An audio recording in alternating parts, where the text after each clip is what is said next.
James said something on Twitter a few weeks ago, and I wanted to find out if it was true. He said that you were, he said that Vigilante was recast and you got the role. Is that true? And if it is, what was it like coming into a show where the cast had already started going to work?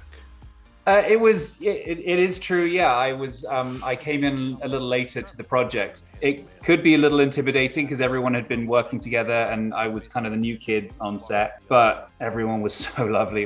This is just the best group of people. And everyone was very, very kind and sweet. And I straight away from day one, I didn't feel any of that pressure, which was really, really great. It helps when you've got James and John at the top, and it just, it sets the standard. My first day of shooting was scenes with John, and we were just having back and forths. And John is such a good actor and improviser that straight away it didn't need too much. We just bounced off each other, which was great. Goff, what's your favorite color? Dude, it's yes or no questions. I just said it. Right. Okay. Yeah. Goff, is your favorite color teal? Bro, what the What?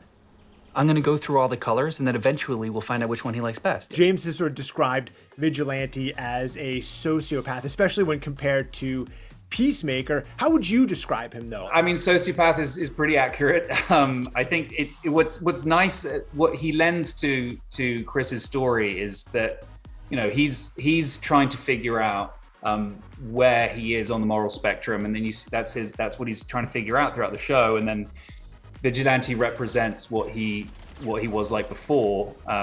Maybe not quite as psychotic, but they definitely killing people for graffitiing or whatever. So it's he's definitely a psychopath. But with that comes a lot of colors and a lot of different ways to try and figure out what it is he's thinking. Yeah, he does have a lot of heart. And he says he doesn't have regular emotions, but he's very attached to Peacemaker and feels betrayed that he had to get tortured. Yeah, it's that thing of, he the one thing that I knew I could play at any point is how much he loves Peacemaker and how much he loves their relationship and being a superhero. To him, that's so important. So then, of course, when he has in episode 3, he gets tortured and Peacemaker's just doesn't really care. He starts struggling with him a little bit to figure out how he could let that happen. But it's very fun. But then I realized you were just supporting me and helping me to become the best me that I could be, someone who doesn't spill the beans while being electrocuted and having half his toe cut off. You seem to be walking okay. Well, I'll probably never walk as good again. But it's worth it, for being a more evolved human being. So, thank you. He's like if Napoleon Dynamite were a superhero. Yeah, that's a pretty accurate. Yeah, that's not bad. Napoleon Dynamite is a superhero. Episode 4 was when we really got to know him a little bit more. I mean, in particular, in that very end, the walk down the hallway in the jail cell. Mm-hmm. We don't really know.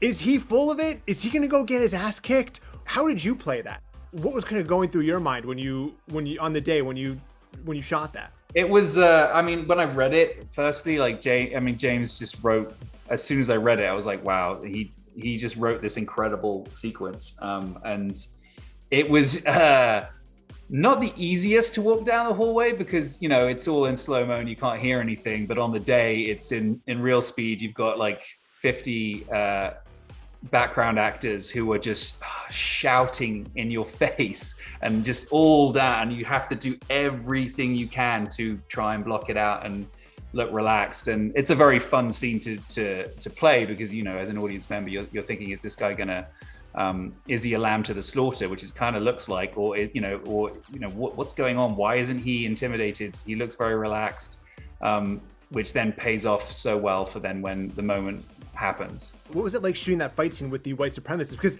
to watch that was very gratifying, and I'm sure you've heard that before. Yeah, it was. I mean, it was a lot of fun. It was. It's obviously, as an audience member, you don't want to hear that the actors were very lovely, the stunt guys. And they were fantastic stuntmen as well. They made me feel very comfortable with trying to figure out what we were doing and making sure, because I'm always my thing is I'm always terrified that I'm I have to make it look like I'm gonna throat chop someone, but accidentally then do it. It's funny because these guys are huge, and he was like, like actually just hit me on the chest, and I was like, okay. He was like, you can go 10 times harder. So I went like much harder. He was like, that's like you can go way. I was like, okay. It's funny because I'm like, oh no, I might hurt him. It's like I think even if I had a sledgehammer, I don't think I could hurt him. But it's a funny place to be because you want to sell it, but you also want to make sure you're doing the right thing. Yeah, being safe. Yeah. What was your reaction when you found out that Vigilante's ringtone was Aqua's Barbie girl?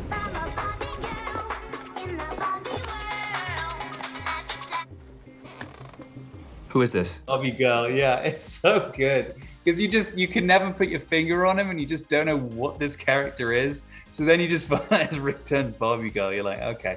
That's amazing. That's another. Why? What? So he had kind of a rocky start to join the squad. Everybody sort of thinks that he's just a crazy person, but by the end of episode 7, it seems like he's fully a member of the team. And in fact, we see the team gel together over the course of 4, 5, 6, and 7. How does he feel like he's being accepted by the team at this point? Yeah, he definitely. I think there's the moments where they've had the good time. They've sent a photo, them all having a good time, and he starts to feel like I think there's a scene with Harcourt where I think he asks if they can get into a Chihuahua, and he's like attempting at a joke, but it just doesn't land. But at least he's like he definitely feels like he's part of the team at that point, and he feels like it's okay to not have his mask on for the first few episodes. He doesn't want it to ever reveal his identity. So yeah, he definitely feels like he's a part of the team at this stage. We guess this means butterflies can use any life form as a host. Chihuahua? Probably wouldn't fit. Would be cool, though. That wouldn't be cool at all. Why would that be cool? You tell me.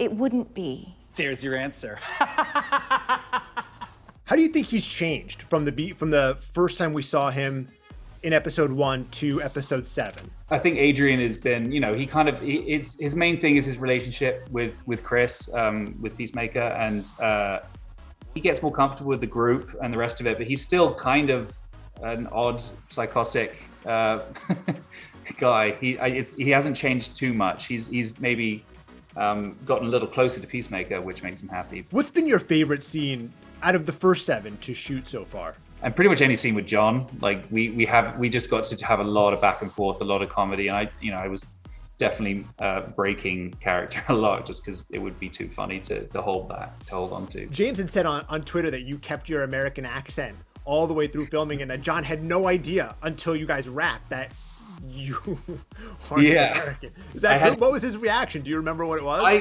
I wasn't there for it. I think James told me afterwards that he told him, and he was like, "What? He's English? What?" So I kind of, for me, it's I found it easier to just stay in the accent while shooting and even going home. And my wife suggested it to me a few years ago, and now she's like, oh, okay, maybe you could just give it a little break. I can see my husband for once in 5 months. But yeah, so it's helpful. But yeah, I stay American the whole time. She's like, I get it, De Niro. It's yeah, we all get it. Yeah. Going back to how you got cast, another thing that James said was that he reached out to Elizabeth Banks to find out if you were a nice guy and like what your deal was, because she had worked with you on Pitch Perfect. Do you? It's been 10 years since Pitch Perfect came out. I'm Luke, station manager. You must be Becky, the intern. Hey man, what's up? I'm Jesse. I'm Luke. You're late. Yeah, that's a long time. Yeah. Yeah. Do you have any recollection of shooting that and what that role meant to you? I mean, it was great fun. It was a very quick shoot. I just we went down to Baton Rouge. I think it was LSU where we shot that, and I was only there for like a week at the beginning of the shoot, and Elizabeth Banks was awesome and a lot of fun to work with, and it's good. It's funny because 10 years, maybe I wasn't an asshole then, but could have been now. 10 years, that's a long time. But James likes to check in before he likes what someone's doing. He just wants to do his double check, and you know, we'd all, you know, we'd work together. So it was Yeah. I'm kind of like got past the asshole test. Congratulations. Very last question before I let you go. Can you give me any sort of deep tease as to the season finale? What can you tell me about the season finale without giving too much away? It's just epic. I got to watch it a few days ago. It's the audience is going to love it. I was thinking, you know, all the episodes are great. There's no difference. But when we watch 7 and 8 back to back, and I'm telling you, people are going to absolutely love it. It's huge. It's going to be, yeah. It's everything comes together. Whether it's comedy, drama, it's the story, action. It just all comes to a melting point.